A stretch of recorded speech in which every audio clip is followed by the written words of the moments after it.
Hey guys, here this week with the Purity Project on Justice Week. My name's Colin.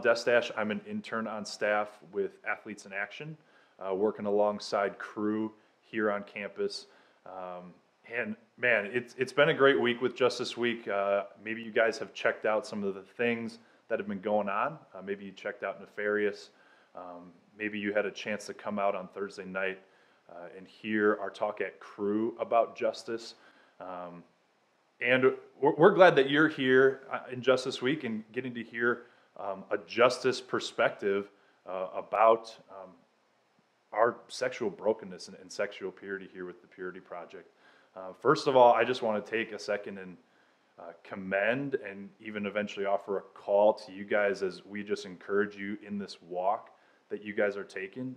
It's great that you're even willing to engage, to open these emails up each week and engage with a topic that sometimes is hard to talk about, and that you're willing to press in and grow. And I just want to encourage you guys this week to think about your struggle with purity and think about who it affects. Often we can be led to think it just affects us. This is only a me problem. This is only my problem. And outside of that, it doesn't have an impact. It doesn't have an impact on the world around me. It doesn't have an impact on the people around me. But in the spirit of Justice Week, I think just in response to the video even that you may have just watched, we can think about how our purity, our walk in purity, maybe our struggle with pornography, that so many of us have, that I have had, continue to even walk through and strive for sexual wholeness. That our issue, our addiction, our struggle with porn helps feed human trafficking, helps feed the injustice of the sex industry. And oftentimes we don't think that the person on screen is being treated in some way that's unjust. But our clicking, Jefferson Bethke talked about that. Our click fuels the industry. It pays the industry. It forces these women into this labor, slave labor, human trafficking. And I want to take a moment. I want to encourage you guys to take a moment just to think about that. Think about how it does affect the world around us. And maybe it's not a question that you've asked yourself before. How does my walk in sexual brokenness, maybe my struggle with pornography or sexual addiction, affect people in this world outside of myself?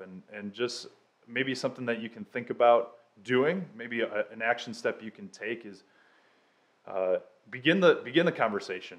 If you're a journaler, you like to write down your thoughts, maybe take a second and open up your notebook and just kind of stream of consciousness. Talk about what's going through your head. How do your actions affect the people around you? How do your actions affect the women that are part of pornography, that are part of this human trafficking and sexual slavery? Maybe if you're more of a verbal processor, if you're involved in discipleship here on campus, you can sit down with someone who you trust and just have a conversation about this, and have a conversation of how, when we make a decision to view porn, how it's having an impact on women all over the globe, and fueling an injustice and fueling an industry that causes injustice. So I just encourage you, or call you to consider doing that. Consider having this conversation and continuing to have this conversation as together we press into this issue and continue to grow together. Thanks, guys.